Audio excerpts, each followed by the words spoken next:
Welcome, welcome, welcome. This is Ocean Robbins, and I am so happy to welcome you to today's Whole Life Action Hour. It's wonderful to be with all of you, and we are in for a treat today because today we are focusing on how you can end chronic disease with food. We're going to look at cancer, heart disease, type 2 diabetes. We're going to look at Alzheimer's. We're going to look at how you can prevent all of these diseases with specific foods that have been proven in scientific studies to help. And we have an incredible guest today in this action hour. His name is Dr. Michael Greger. He's the best-selling author of How Not to Die. He is world-renowned and he's brilliant. So, first, before we get into that, let me just put out a little disclaimer. This is not medical advice. We're offering coaching, we're offering education, we're offering our best insights, but as in all things, use your own best judgment, consult with a qualified healthcare professional for all medical issues, and we are here to share insight and support, not medical advice. Let's get that clear. Okay, now, this event today is being shared widely as part of a series of 3 totally free whole life action hours this week. A couple days ago, we had one with Drs. Dean and Ayesha Sherzai on brain health. It was fabulous and fascinating. I hope you got to catch it. In a couple of days, we have another one with my dad and colleague, John Robbins. Our focus is going to be on how you can thrive at every age and stage of life, with a particular look at how, as you enter into your wisdom years, you can make them your best years ever. So this is an incredible series, and it's all a part of Whole Life Club, which is Food Revolution Network's membership community. Members get all these action hours, a new one every month, plus the opportunity to submit questions in advance and transcripts and action checklists to follow up afterwards, and lots of other resources as well. We'll tell you more about that at the end of our time with Dr. Greger after he leaves in our time today. But I just wanted you to know that that opportunity will be coming later in the program. And if you're interested in joining, there's a special opportunity today that won't be available much longer. So stay tuned so you can find out all about it. Now, Dr. Greger is writing a book right now, and I'm very excited to find out what he has to say in the next one, because How Not to Die was a true landmark bestseller. And as a result of writing that book, he's not doing any interviews right now. He's on a total moratorium, except for very select moments. So he wasn't able to join us live today. So unfortunately, we had to pre-record his interview. But you're going to love it. I got to sit down and chat with him just a couple of days ago. So I'm going to give you a little introduction here. Then we're going to roll straight to the interview with Dr. Greger. Afterwards, I'll be on with you to follow up with some more questions and answers and a little debrief from our time with him. And then we'll tell you a little more about Whole Life Club. So now about Dr. Greger. He's a founding member and fellow of the American College of Lifestyle Medicine. He's a physician, a New York Times best-selling author, and an internationally recognized speaker on nutrition, food safety, and public health issues. In 2017, he was honored with the American College of Lifestyle Medicine Trailblazer Award. He's a graduate of Cornell University School of Agriculture and Tufts University School of Medicine. How Not to Die became an instant New York Times bestseller. It's been selling like hotcakes ever since. He has videos on more than 2,000 health topics that are freely available on his website at nutritionfacts.org. He brings new videos and articles every single day. And all the proceeds he receives from his books, his DVDs, and his speaking engagements are donated to charity. So now, we're going to roll the tape now from a couple days ago of my time with Dr. Greger. Please enjoy. Here we go.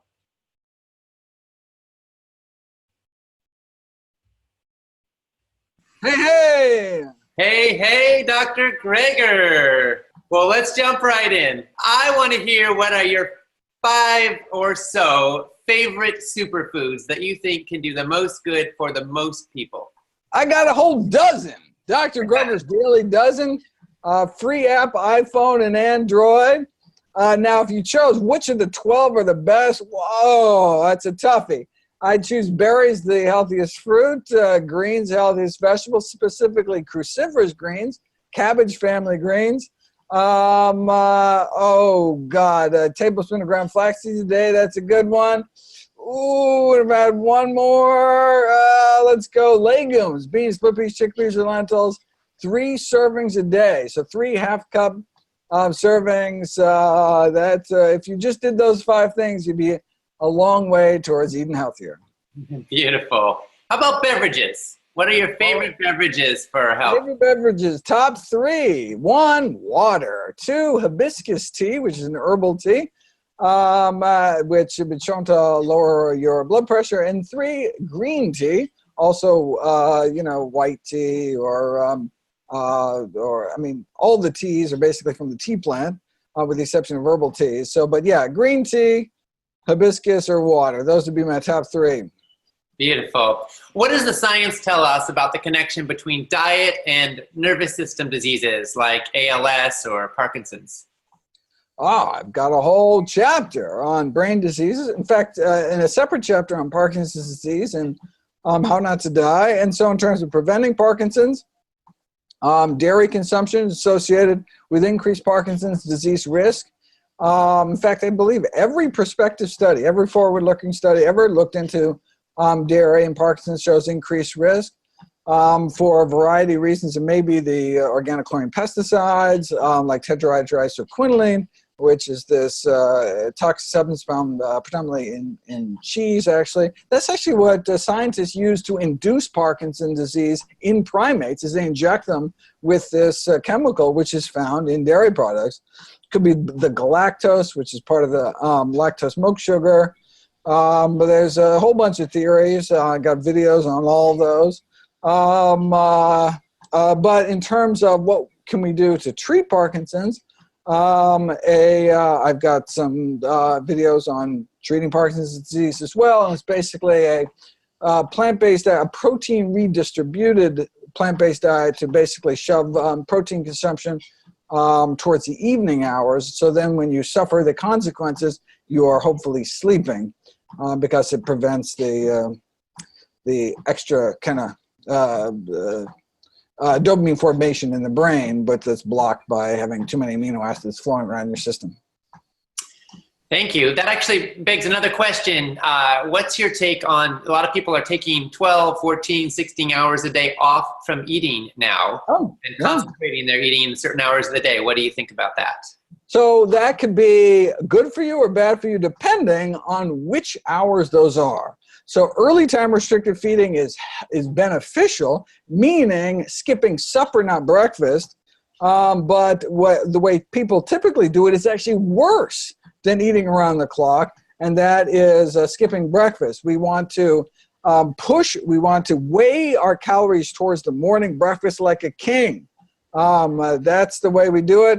In fact, that may be one of the reasons behind the longevity of Seventh-day Adventist vegetarians. The longest living formerly studied population on the planet is because Adventist teachings have people eating a large breakfast, lunch, sometimes even skipping supper. That's the way you time restrict your feeding. And then you get the chronobiological benefits of early calories plus the extra fasting benefits. To what extent can Hashimoto's disease be healed or addressed with diet, and what foods or supplements are important to eat or to avoid? As far as we know, there's nothing diet that can help with Hashimoto's.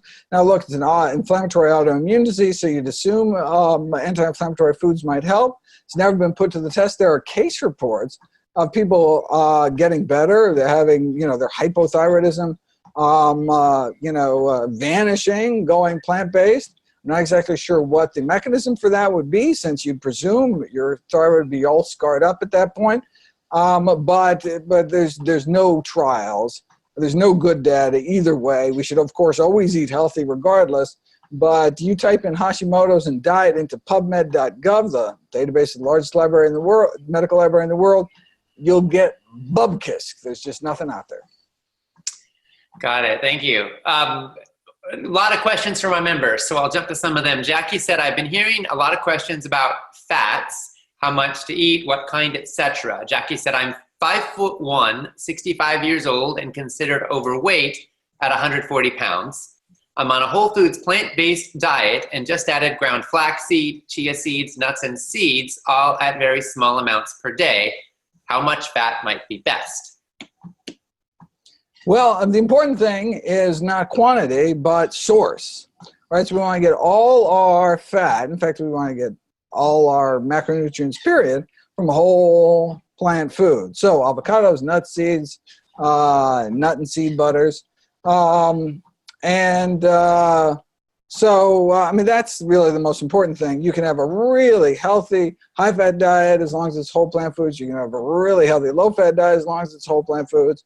But that's the critical piece. Certainly, nuts are high in calorie density, and so if you want to lose weight, you want to eat lower calorie density foods. So ideally, under 300 calories per cup. So that's basically, fruits and non-starchy vegetables are the best, and they kind of move up the scale. But nuts and seeds are highly concentrated in calories, but also highly concentrated in nutrition. You don't want to cut out those really healthy foods, but moderate your consumption if you're worried about weight gain. Thank you. Camille said, any other suggestions for eating to help build bones? I'm following tips I saw in your videos, including 5 prunes and 28 almonds each day, along with all my beans and leafy greens without overdoing spinach or chard. I'm also wearing a weight vest now and doing weight training on purpose, in addition to walking, hiking, and yoga. Anything else? A post? Nailed it. They nailed it. Oh my God, they got it all. What else other than making sure they get a good source of vitamin D from sun exposure or supplements? But yeah, no, nailed it all. Yeah, weight-bearing exercise is critically important in the context of optimum nutrition. There you go. That's about all you can do. All right, thank you. That touches on the topic, I think, of calcium. A lot of people have heard we need milk for strong bones because milk's high in calcium, etc. Obviously, we know there are many wonderful sources of calcium. What is your take on calcium? Do you think that people should pay attention to it? Do you think we should lean into some of the foods that are high in that nutrient? Or do you think it's just... No, look, you need to get calcium from somewhere for a variety of reasons. So, for example, colon cancer prevention there's a calcium phenomenon. So it's not just for bones, and of course, drinking dairy does not help with bones. Whether you're drinking milk as an adult or a teen, I mean, it just does not prevent hip fracture rates. But no, we need enough calcium. 600 milligrams a day at least from the best source, which is low oxalate dark green leafy vegetables, all greens with the exception of spinach. Swiss chard and beet greens are just a little stingy with their calcium. And so we should eat greens every day. There's also some, sesame seeds and, kind of whole grains on down the list. But, having some potent sources of calcium in your daily diet is a good thing. But one should not be taking calcium supplements as they are neither effective nor safe, increasing risk of cardiovascular disease because of the effects on our arteries by these unnaturally high spurts of calcium in our bloodstream. Why is it, do you think, that dairy products, which are so high in calcium, are not associated with beneficial outcome when it comes to bone health?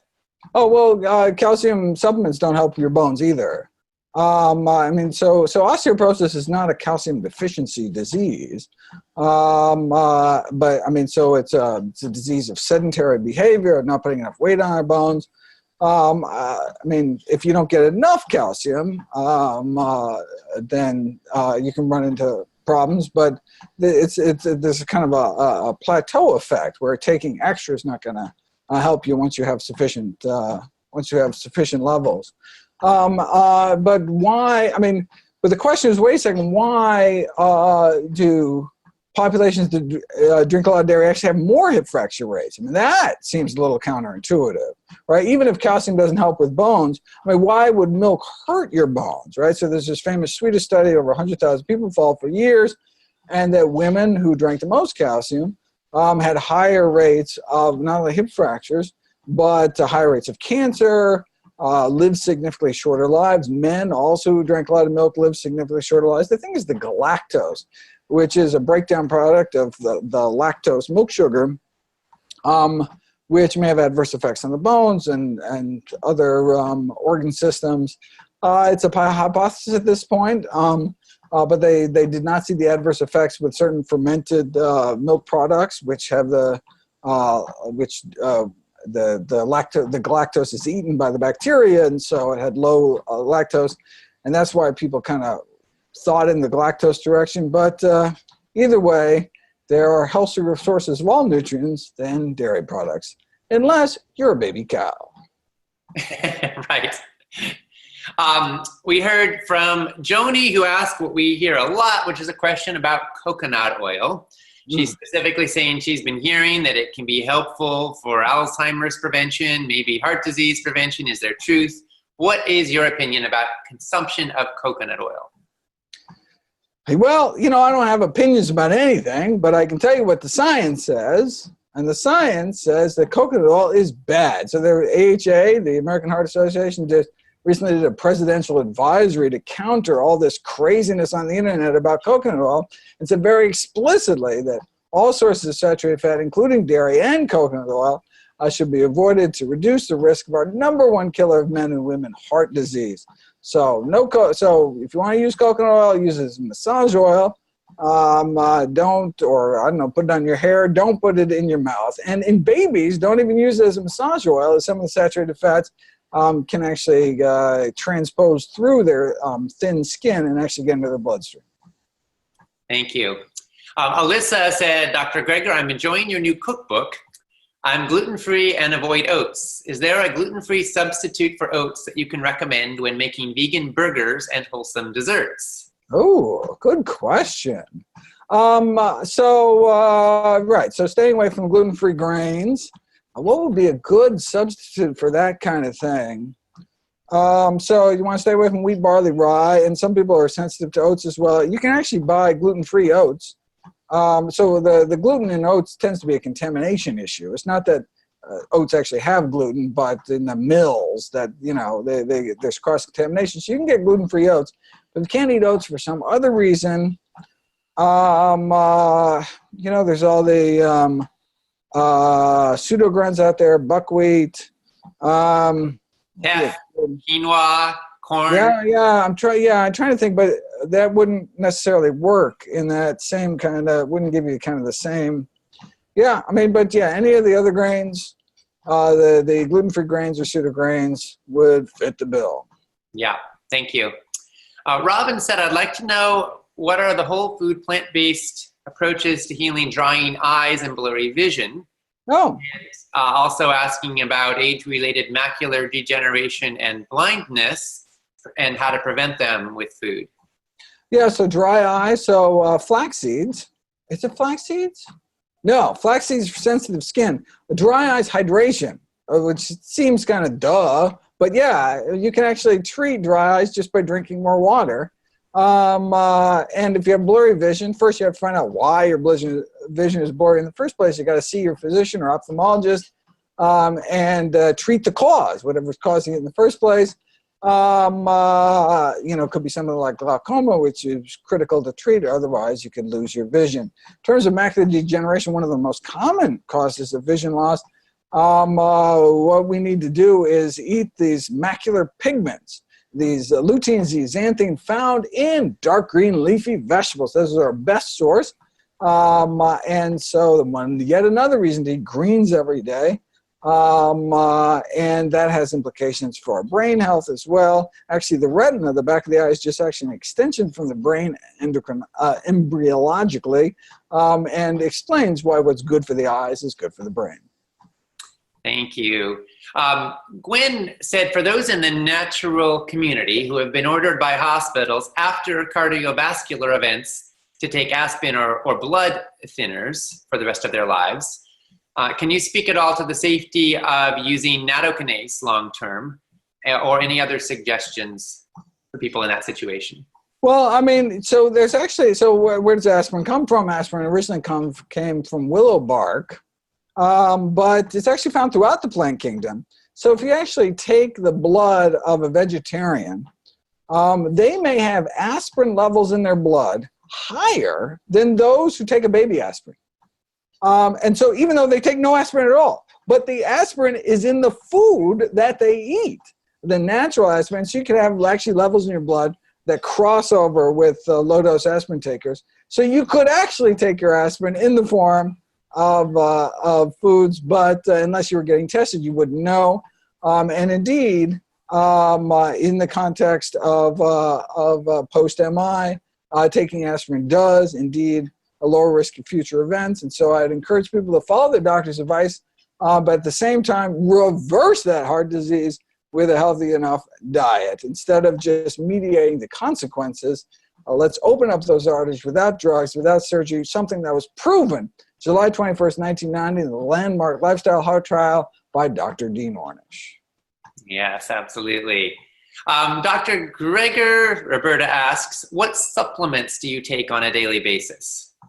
So I take, well, not on a daily basis. I take my vitamin B12 once a week, 2,500 micrograms of cyanocobalamin once a week. I also, because I'm inside the library all day, I'm not getting any sun, I take vitamin D. I'm actually taking 5,000 international units. I only recommend 2,000 international units. But I guess that's for people who get some sun. I'm more like an institutionalized elderly. Like those people get really serious vitamin D deficiency because they literally never go outside. That describes me for 2 out of 3 years where I'm writing the next book before I go out in 2020 back on the road. And actually I can go outside. That'll be fun. But until then, I take lots of vitamin D every day.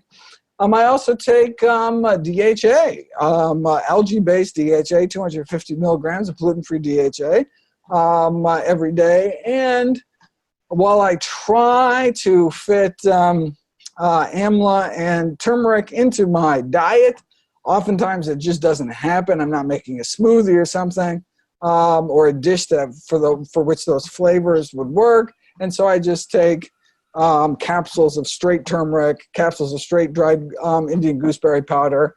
They're not really supplements, they're whole foods, but it's just more convenient if I'm not making a dish for which turmeric would taste good. So I take those every day as well, and that's it. Beautiful. Pretty much the same for me. Great. Yeah, awesome. Heather said, thank you for all your excellent work, Dr. Gregor. Ketogenic and other high-fat diet proponents continue to promote their diets. I've never seen any long-term study about long-term keto or high-fat diets. Have they been done, and do they, as I suspect, show that while they may give seemingly beneficial results at first, for people coming off a diet very high in processed foods, long time they are detrimental? They're detrimental short-term, mid-term, and long-term. We do actually have long-term studies done because ketogenic diets are used in cases of pediatric intractable epilepsy. In certain cases where drugs don't work to suppress seizure activity, changing the chemistry of the brain through ketogenic diets can sometimes be literally life-saving for these kids. So there's something called a GLUT transport disorder, where you're born without the ability to transport sugar from your bloodstream into your brain, in which case you die a horrible death in infancy, unless you can find a way to bypass that with ketones. And so you put these kids on a ketogenic diet, and they can actually live versus die. So, but they have to be on a strict ketogenic diet, period. And so what happens to them? And what happens to them is really tragic, with the problems with their liver and bones, and you can imagine what's happening to their cardiovascular risk factors, not that they tend to live long enough to suffer those kind of chronic diseases. But we do have long-term safety data, and that's why it's currently the third or fourth course a line of treatment for epilepsy, because no matter how many side effects these anti-epilepsy drugs have, like Dilantin, Tegretol, etc., it's not as bad as suffering the side effects of ketogenic diets. Though again, in some cases where none of the drugs work, and they don't want to do brain surgery, which is another option, then ketogenic diets the benefits may outweigh the risk. But but for someone to, I mean, it's like, in some cases chemotherapy can be life-saving. All right, but wait a second. So should we take chemotherapy? because it can help some people. I mean, it doesn't make any sense, right? I mean, why line up for keto and just line up for chemo? Like, it does, like, so even if, for example, ketogenic diets helped with some kind of brain tumor or something, that doesn't, since when do medical therapies make good lifestyle choices? That's just crazy to me, right? Yeah. I have a slightly nuanced question. We hear so much about how the same basic dietary pattern is best for fighting heart disease, cancer, dementia, type 2 diabetes, obesity, lethargy, bad sleep, bad sexual challenges, just about every challenge we face. Are there any nuances? For example, do you think that somebody who is concerned about brain health and fighting dementia in particular versus somebody who is focused on heart disease prevention in particular would do things a little bit differently? Are there any nuances you'd highlight? Oh, absolutely. So, for example, if you look at How Not to Die, where, the first half of the book is just a chapter on each of the 15 leading causes of death. Talk about the role diet may play in preventing, arresting, or reversing each of the 15.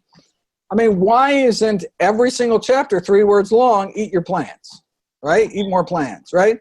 And the reason why that it's a long book is because there are specific plants with specific benefits beyond just in general a plant-based diet. So, for example, just because the average blood pressure of those on strictly plant-based diets is perfect at 110/70, it's a bell curve, right? Some people come in even lower, some people come in even higher, even though the average BMI of someone who's strictly plant-based is perfect at about 21.5. That doesn't mean that it's not a bell curve. The average cholesterol, vegan's perfect, right? Yeah. But again, bell curve. So there's specific foods. So for most people, just going plant-based, healthy, whole food plant-based diet, and we don't have to worry about these things. But for some people, for whatever reason, genetic predisposition, they may need extra help in certain areas. And so there are specific foods. So blood pressure, for example, if no matter how well you eat and exercise, you're still not hitting it, you're cutting your salt intake, well, there are specific foods like ground flax seeds, hibiscus tea that can lower your blood pressure further. Specific foods that pull cholesterol out of your body, like soluble fiber-rich foods, slimy foods like okra, oatmeal, eggplant, that you would take to pull cholesterol down even further. Now, obviously, we want to treat the cause, right? We don't want to have people eat a steak and then have an okra side dish to pull cholesterol out, right? Let's treat the cause, remove the foods that increase your cholesterol in the first place, trans fats, saturated fats, and dietary cholesterol, and that should do it. But if it doesn't, then there's extra foods you can add to your diet to pull cholesterol down even further. So for brain health, specific foods like berries and greens that affect the brain because there's certain nutrients that can't get into the brain. That's why, eating a lot of one certain nutrient may help other organ systems, but not the brain. But that's why these macular pigments like lutein, zeaxanthin is so important. These polyphenol phytonutrients found in berries. Different. Otherwise, like nutrition facts, there would be nothing to. What would I do new videos about if there weren't interesting, specific foods to specific diseases, specific dietary patterns that help. But in general, we can say the more whole plant foods you can pack in, the better. But specific foods can have specific effects. Yeah, absolutely. What about diabetes and type 2 diabetes in particular? What are the top foods for blood sugar regulation? So the most important thing is you get rid of it. You reverse your type 2 diabetes so you no longer have type 2 diabetes. It is a reversible condition. Same thing with heart disease. Like, hey, what's the best food for heart disease? No heart disease. That's the best food for heart disease. Yeah. What's the best food for type 2 diabetes? No type 2 diabetes. Normal, right? Okay. And so how do you get normal blood sugars? Eating healthy foods. You do that if you have type 2 diabetes by reversing your diabetes. And is that possible? Absolutely, that's possible. And it's possible with a whole food plant-based diet, exercise, weight loss, go below a certain body fat threshold, and you can wake up your pancreas, start churning out more insulin, and your liver and your muscles become more insulin sensitive, and you can just literally come back to normal blood sugars, eating a normal diet, diabetes reversal. That's the way you do it. Yeah. The way I look at it is that, you know, if somebody keeps getting speeding tickets, one way to handle it is to stop driving. The other way to handle it is to get to be a better driver. And if we focus purely on the kind of symptoms of diabetes, we can take away the things that trigger the issue. But if we can help the body to absorb the nutrients more efficiently and effectively, then that's obviously long-term the best solution. Yeah, in fact, you can take that, you can change that analogy a little bit to say, like, how do you prevent car accidents, stop people from driving? And the reason that may be a better analogy, because it could actually make things worse. If you completely stop driving for a few years and then get back on the road, if you were accident prone before, you're like totally out of practice, and you can be even worse. So by, you know, not treating the underlying cause, you can make things worse. That's the kind of thing you see with like ketogenic diets, for example. Yeah. Is that by treating, you can treat the symptoms. Your blood sugars come down. You can get off diabetic medications because your blood sugars are so low, but you're not treating the underlying cause, which is carbohydrate intolerance. In fact, you may be even making it worse. Okay, one last question. Top foods for cancer prevention. Oh, well, you know, every cancer, I wouldn't say every cancer is different, but classes of cancers are different. So sarcomas are different than the epithelial cancers, carcinomas. But in general, the healthiest foods for the most cancer, so probably let's do cruciferous vegetables, so cabbage family vegetables like broccoli. So I know that's for, you know, breast cancer and lung cancer, and those are some of our top killers, top cancer killers. What else? If we had to do cancer prevention, well, certainly for breast cancer, number one cancer killer, young women, soy consumption, particularly in adolescent years, decrease breast cancer risk 30 to 50%.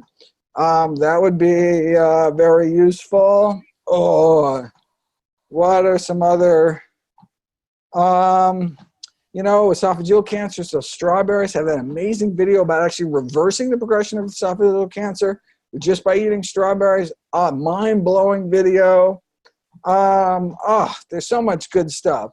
And then, of course, avoiding, you know, things, you know, carcinogenic foods and carcinogenic exposures, radon, tobacco smoke, etc.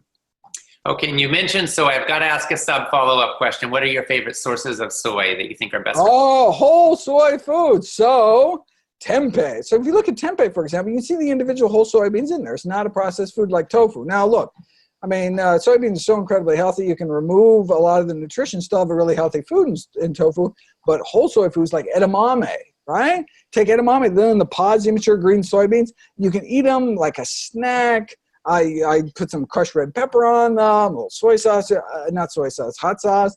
And then you're getting the whole soybean. Miso is also a whole soy food. Those are the healthiest ways to get a soy.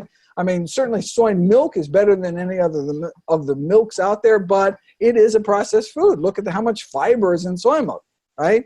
And it's been removed. And so ideally, whole soy foods, just like whole foods, period, whenever we can. All right. Dr. Greger, thank you so much. This has been fabulous. Absolutely. So happy to help. Keep up the awesome work. Will do. You too. Well, thank you so much to Dr. Greger for joining us for that interview we recorded just a few days ago.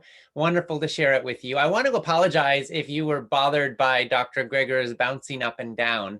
He literally walks his talk. He spends several hours every day on a treadmill, and he conducts all of his interviews on a treadmill. And so, you know, that's him doing his thing. And we can be inspired by it, and hopefully that didn't make anybody too nauseous.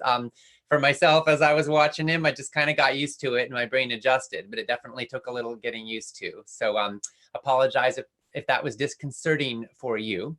We had some questions because we only had a half hour with Dr. Greger. We had some questions that we didn't get to that were submitted by our Whole Life Club members, and I want to touch on some of them now. Barbara said, I'm curious about sunscreens. They seem to be in so many products and are always being touted as a prevention for skin cancer. However, rates of skin cancer seem to keep going up, even though people lather up and spend less time outdoors. Are there any studies showing them to be healthy in the long term, or are those chemicals leaching into the skin just adding to the problem? Well, Barbara, thanks for asking. There are two basic categories of sunscreen. There are physical blockers that reflect ultraviolet rays from the sun, and they contain one or two active ingredients, mainly zinc oxide or titanium oxide. They're very white. Then there are chemical blockers that contain chemicals that absorb the sun's ultraviolet rays without letting it get into you. One of these is oxybenzone, which could be a hormone disruptor. Hormone disruptor is a chemical that has the ability to cross cell membranes and might interfere with your body's natural hormone production. In general, I'm pretty wary about the chemical blockers. They're absorbed into the skin, and they may do other stuff besides just capture sunlight. So I'm much more enthused about and comfortable with using zinc oxide or titanium dioxide instead. There are some excellent studies showing sunscreen protecting against all three of the most common skin cancers, squamous cell carcinoma, basal cell carcinoma, and melanoma. A lot of studies on that.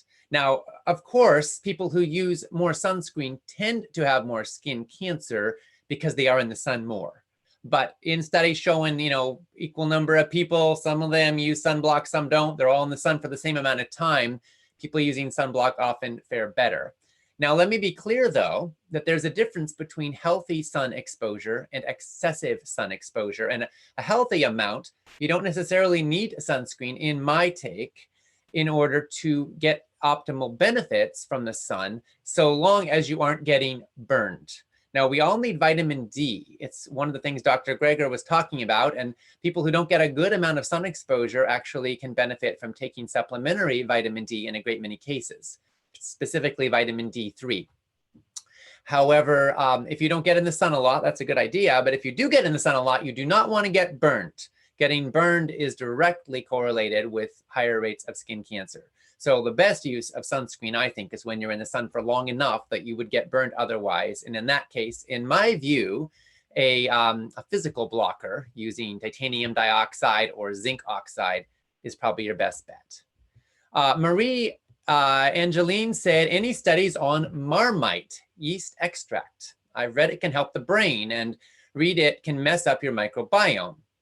I was hoping you could provide some insight. Well, for those who do not know, Marmite is a British product. It's a kind of yeast extract. It's actually a byproduct of the beer brewing industry, and it comes out of Britain. And it's not widely used in the rest of the world, but it does have a following in a lot of other places. And it's very popular in Britain. Marmite is high in magnesium, in B vitamins, especially B12. And it has some beneficial components. There was one study in which scientists asked participants to eat a teaspoon of Marmite each day. And after a month, they found that the Marmite eaters had higher levels of the neurotransmitter GABA, which regulates brain activity. Deficiency of GABA is associated with neurological disorders. And what they found also, which I think is fascinating, is that GABA levels stayed elevated for 8 weeks after the study completed, even when the Marmite eaters were no longer eating Marmite. So researchers thought that the GABA increase was because of the B12 in Marmite, and it is a great source of B12. However, I do want to warn you, it's also very high in salt. So if you do use it, I recommend using it sparingly. And if you're on a low sodium or no sodium diet, you probably don't want to eat Marmite at all. And for the culinarily inclined, let's just say that Marmite is a bit of an acquired taste for some. Some people love it, other people do not. So use your own best judgment. But there's some benefit there. Becca said, best travel food tips without packing everything but the kitchen sink. Well, Becca, thank you for asking. So when you're traveling and you don't want to take the kitchen sink, some of the top things are, I love trail mix. That's a really easy, ready to go kind of thing that you can take on the road. And I actually keep little baggies of it ready to go. And then whenever I'm going on the road, I can just grab a few and it's always there. And I, mix of nuts and seeds and some dried fruit, maybe some raisins. I like it. It's good. And it's pretty nourishing as well. And then when you that's not perishable, of course, which is lovely. But sometimes you need things, you want things that are a little fresher. So like a little container with some hummus and some dippable veggies can be nice. I actually take food storage containers. I'm going to show one on this screen right now. I really like these. This one's made by Life Without Plastic. Every day I pack up food in here, and it's got a silicone seal on the lid, so it actually doesn't spill. And I find that really helpful for going on the road and getting on the go, because I don't like spilled stuff in my backpack or in my car. Some other tips you might find useful: obviously veggies and dips. Sandwiches can be good for those who eat different kinds of bread, of course, whether it's basic PB&J or PB and banana, or avocado, those kinds of things, right? And you can also plan ahead when you're traveling. Anytime I go to a new city, I plan ahead and I look at where the natural food stores are. And if I'm flying in somewhere, I actually make a stop at a natural food store. Usually the first place I stop in a new city. Even if I'm staying in a hotel, there's usually a mini bar, and you'll find me using it and putting little bits of food in there that I picked up at the natural food store, so that I'm not at the mercy of whatever restaurants might happen, or if I'm at a conference, whatever they might be serving there. Andrew said, can you comment on food addiction? I know I reach for unhealthy foods when I'm tired or stressed. Any suggestions?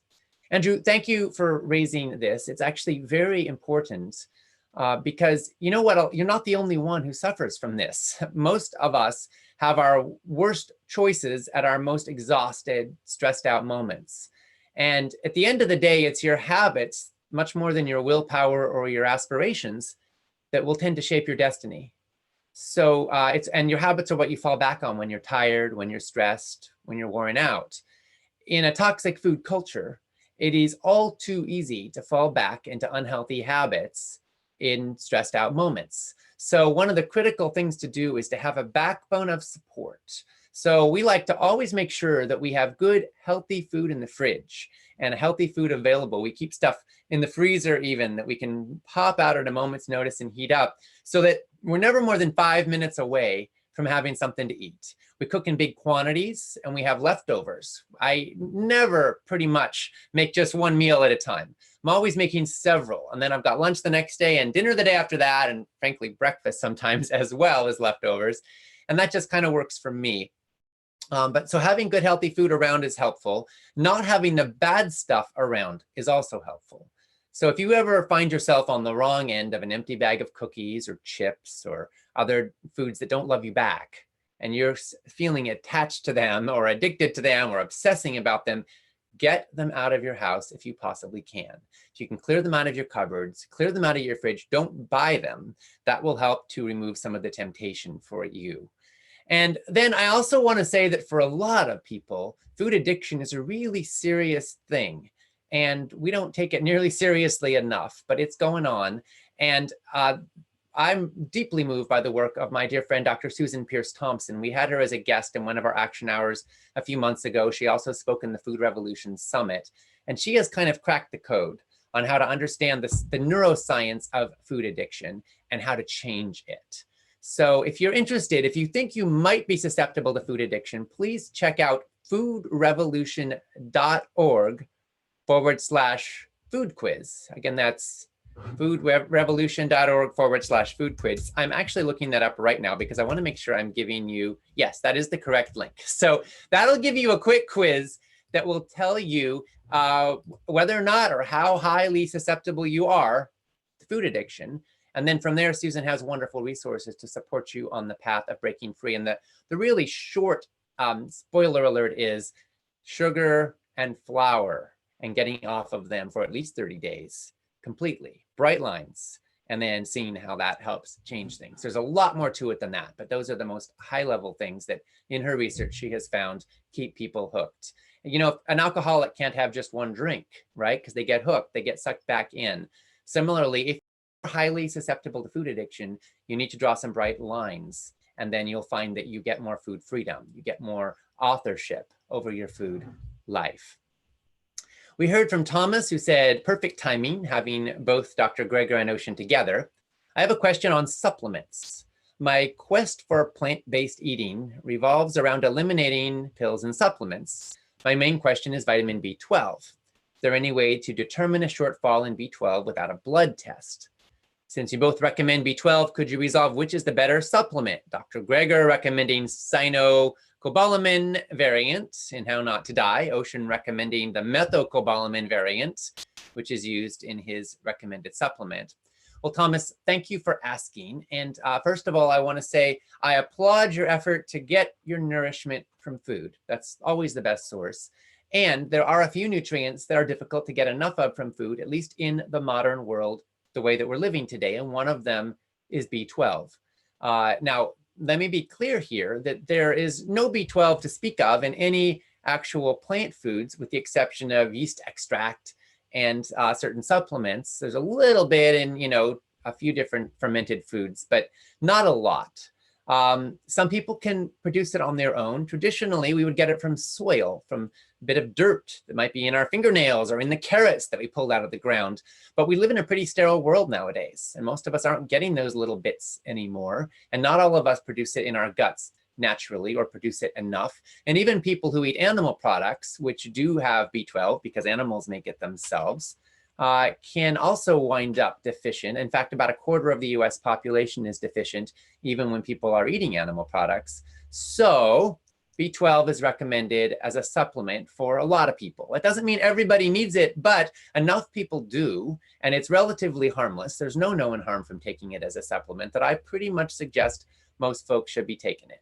Now, which type is best? Well, I'll be honest with you. My take on the data, of course, is that methylcobalamin variant is the best absorbed by the body. But Dr. Greger is a big fan of cyanocobalamin, and you know what? They're both beneficial, it seems.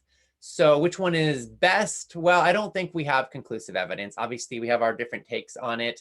The bottom line is, I think you're probably better off taking either one than not taking either one. So I'm not going to totally answer that for you. Obviously, I've given you my opinion, but I have a huge amount of respect for Dr. Greger, and I don't think that the science is completely settled on this topic. So I think you have to decide what makes sense for you. If you want to research it more, you can, or you can just go with either of them and figure you're probably doing your body a good turn in the process. And as to the supplement that you mentioned, there is a supplement called Complement Plus that provides algae-sourced EPA and DHA, as well as vitamin B12, the methylcobalamin form. And it also provides vitamin D3, about 2,000 IUs per dose. And it also provides zinc and vitamin K2. These are all the nutrients that are difficult to get enough of, even if you're eating a fabulously healthy, whole foods, plant-centered diet. And so some friends of ours put this together specifically for that purpose. I think they've done a wonderful job, and we're proud to spread the word about it. You can go to foodrevolution.org/complement. Again, that's foodrevolution.org/complement if you want to find out more about it. So those are the questions that came in advance of this time together from Whole Life Club members. And I want to tell you now a little bit about Whole Life Club and how it works. If you're already a member, you may not want to stay on for this piece of our time together. But if you're not, I want to let you in on a very special opportunity that's available right now, and also tell you more about how this works. Because quite frankly, the response to it has been extraordinary. I am thrilled. We've been struggling for years and years and years with how to help people implement all that we're learning today. For so many people, the challenge isn't just knowing what to do, it's actually doing what they know. It's getting the results, not just for a day or a week or a month, but for the long haul. And I don't know if you've ever seen this, but a lot of folks get inspired. They're like, yes, I can make a change. I'm going to eat more vegetables and plants and whole foods. I'm going to do this, right? And then over time, bad habits kind of kick in. And most people don't actually eat quite as healthfully as they think they do. In a toxic food culture, it's like you're constantly being pulled in the wrong direction. So we said, what would happen if we could create a way to continuously, steadily pull people in the right direction in bite-sized chunks, making it irresistible and easy and simple and accessible and doable to get the results you want. Not just now, not just for a little while, but for the long term, because that's ultimately how we change habits and ultimately how we change lives. So we launched Whole Life Club in October of 2018. And since that time, over 5,000 members have joined in. And the response has been so heartwarming and so inspiring. People are losing weight. They're getting more clarity about their food lives. They're getting off medications they no longer need. They're having more pleasure and joy in the kitchen. They're having stronger social relationships around healthy food. They're not feeling so alone. They're feeling more connected. They're feeling like they're part of something and they're building momentum. The way that we structured Whole Life Club is that every month has a theme. It's kind of like a mini course, essentially, on that theme. And we've had themes like brain health, which is actually our focus for the upcoming month of June. We've also had themes like heart health and fighting cancer and weight loss and food freedom and a lot of other great topics. And when you join, you get a monthly action hour with a guest expert health revolutionary on that theme. You also get transcripts, the chance to submit questions in advance of that action hour, follow-up action checklists. And then every week, you get an action of the week video from me with a simple step you can take in just a few minutes to make progress and results. You also get action checklists, again, with simple steps you can take. It's all about action and how to make it easy and accessible and doable. And then every week, there's a new batch of incredibly delicious recipes, fabulous whole foods, plant-powered recipes that tie to that month's theme. So if we're looking at brain health, we're going to emphasize berries and greens and turmeric and other spices and foods that have been proven to help boost your brain health. If we're looking at anti-cancer, we're going to focus on some of the foods that are rich in the antioxidants and the polyphenols and the other beneficial nutrients to help you fight cancer. And it all helps you keep making steady, consistent, delicious, nourishing progress towards your goals. So right now, and just for a few more days, because we're in the midst of an Action Hour series, we've put Whole Life Club on a huge sale. So right now you can join in, not for the regular price of $247 a year, I believe. I'm sorry. But in any case, right now it's $127 a year, which is a huge discount, and $19 a month if you want to do the monthly option. And it gets even better. For the first 700 new members that are joining us this week, we're offering a free copy of my brand new book, 31 Day Food Revolution. It's a hardcover book, and we'll actually ship it to you if you're in the US and work out another way to get it to you if you're international. And I'm just so excited to be able to share it with the world. And I'm so happy we get to give these copies away. But here's the alert to you.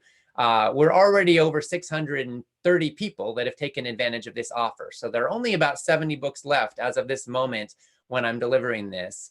And if you want to get in on it, I recommend you do not wait, because those will be gone certainly today and probably soon.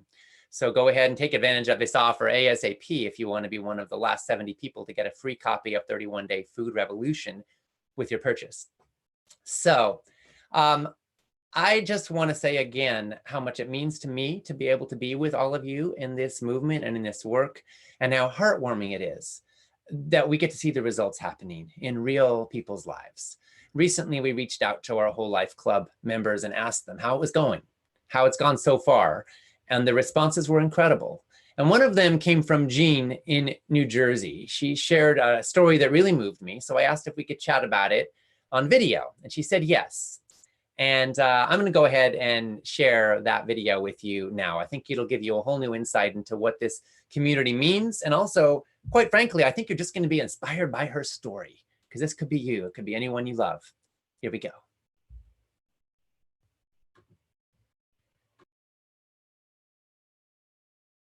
So what's your name and where are you from? My name is Jean, and I'm from New Jersey. And when you joined Whole Life Club, and prior to that, what were some of the health and or food challenges you were struggling with, and how did that impact your life? I think my health journey, and it's been a journey, started when I went to the doctor and got a very bad cholesterol report. This was one time, and I was shocked to see that the doctor immediately took out a pad and wanted to write me a prescription for the rest of my life to be on statins. Well, that didn't sit well with me, so I left and tried to remediate my health myself. And I did very well. Within 5 months, I went back for another checkup, and my report was perfect. So you see, I could have gone down a very slippery slope, which would not have been at all good for my health. And that came at a time, there was sort of a convergence of several factors. I came across forks over knives, which I think was transformational. I was so surprised at what I learned there. And then I came across the Food Revolution Summit and really just soaked that all up. That led to a host of docuseries on health. After the Food Revolution Summit, I determined that my husband and I would be eating plant-based meals every other day. And then when I had all that head knowledge, it was, life gets in the way. It was difficult to implement on a steady course. And plus, I'm the only one of my friends and acquaintances who had that knowledge. And therefore, I really didn't have support among the people that I see every day. So my mind was flooded with information, but I needed implementation. And that's why when you introduced Whole Life Club, I immediately jumped on it. I think I was probably the first person to sign up. And that's been just wonderful experience for me. What have you most gotten out of Whole Life Club? What's been most valuable to you in it? Well, it's first of all, it strengthens my resolve. It equips me with tools, and the tools are so useful to me personally in my busy life. I love the fact that there's so many aspects to improving our health. It's not only the sleep, the quality of the sleep that we get, but the exercise, not just what we put in our mouths, but the cosmetics, the toothpaste, the dish soap that we use. Where do you start with all of that? It's overwhelming. But in Whole Life Club, I'm getting little sound bites from you each week. And they're definitely easy. Who doesn't have 10 minutes to listen to this week's video? Everyone does. And, you give the presentation. It's grounded in science. You give the explanation, and then you give the challenge. And that's what I love about it. It sort of comes to me in sound bites, which fits into my busy life. I love the recipes.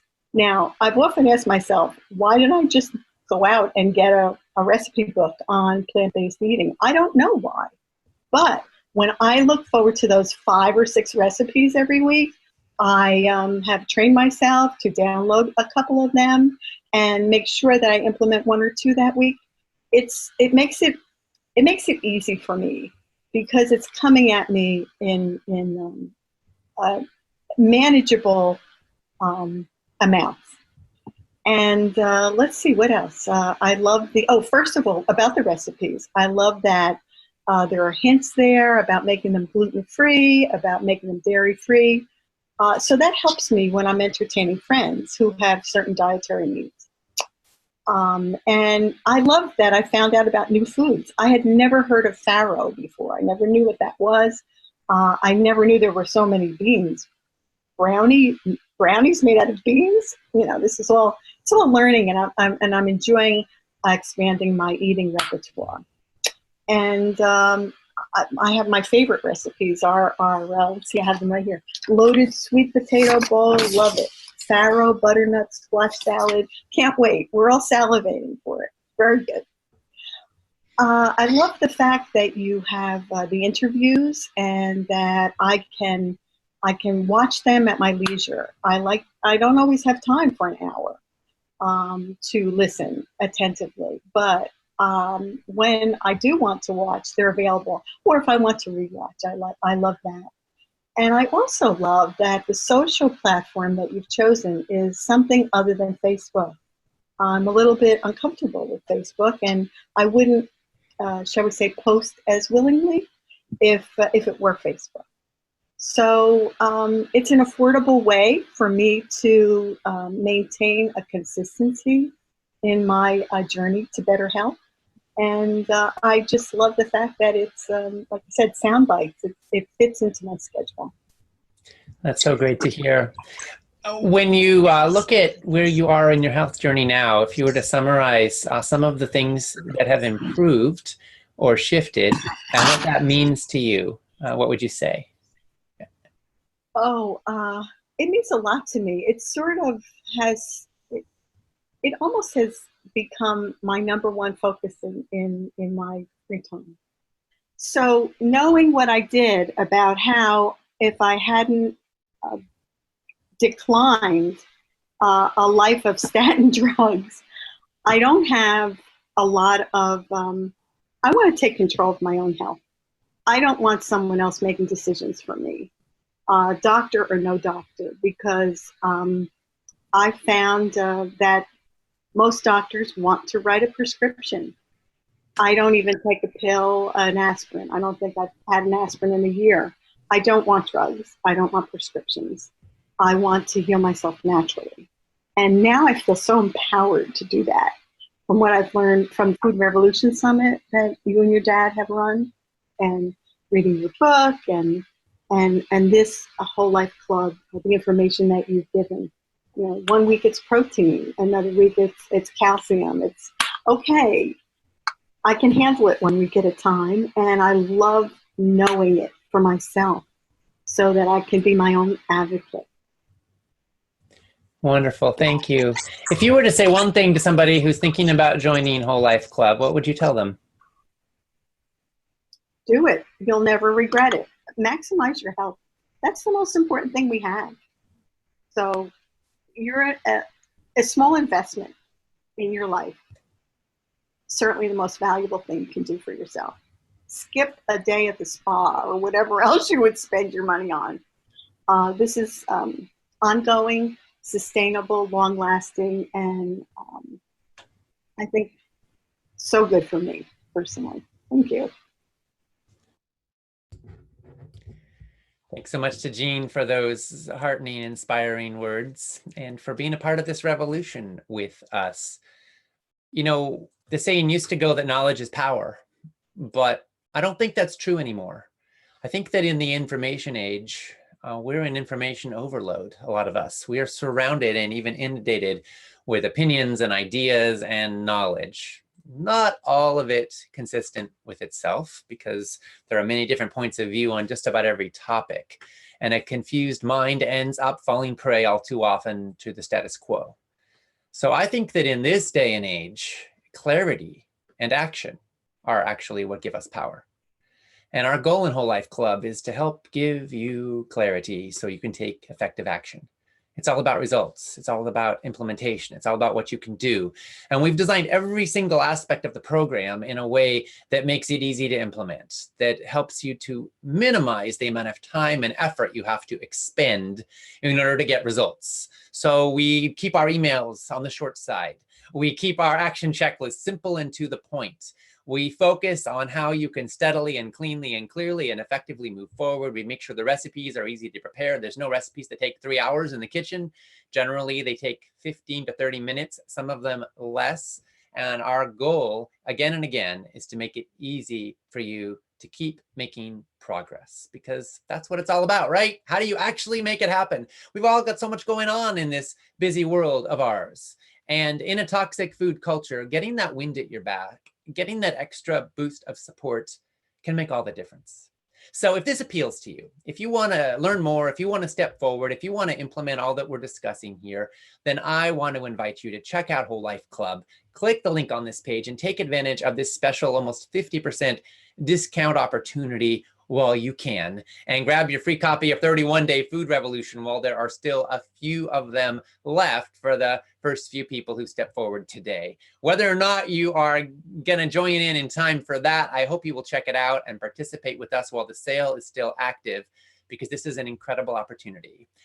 And I want to thank you again for joining us here today. We're going to be back again on Saturday in 2 days for an incredible event with my dad and colleague, John Robbins. You're not going to want to miss this, because we're going to focus on how you can age, how you can mature, how you can ripen vibrantly, magnetically, passionately, with flexibility and aliveness and wellness and mental clarity. And we're going to be talking with a guy who is walking his talk and embodying it. He's one of the healthiest 71-year-olds you will ever meet. He's in amazing shape. And you're going to find out why. You're going to learn more about his secrets. He actually wrote a whole book about it called Healthy at 100.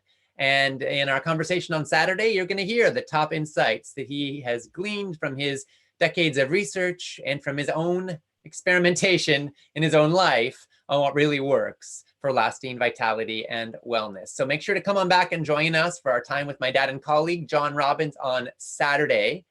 And I hope you enjoy your learning all that we're learning together and implementing it so you can get results. We thank you so much for your partnership in this food revolution. And I wish you a fabulous, delicious, healthy day. And I hope to see you also in Whole Life Club. Thank you so much. This is Ocean Robbins signing off from this Whole Life Action Hour, and looking forward to seeing you again very soon. When it comes to cancer, Alzheimer's, diabetes, heart disease, and other chronic illness, what really matters isn't how many books you read, how many webinars you attend, or how much you know. What really matters at the end of the day is what you eat and how you live. The science has given us what we need to know. Now it's time for action. It's time to implement and optimize your healthy lifestyle. It's time to get results. It's time to say goodbye to confusion and hello to clarity. It's time to say goodbye to bad habits and hello to good ones. It's time to fall in love with foods that love you back. It's time to join a community that will support you in achieving your goals. It's time for Whole Life Club. Click the link to find out more and to join in now.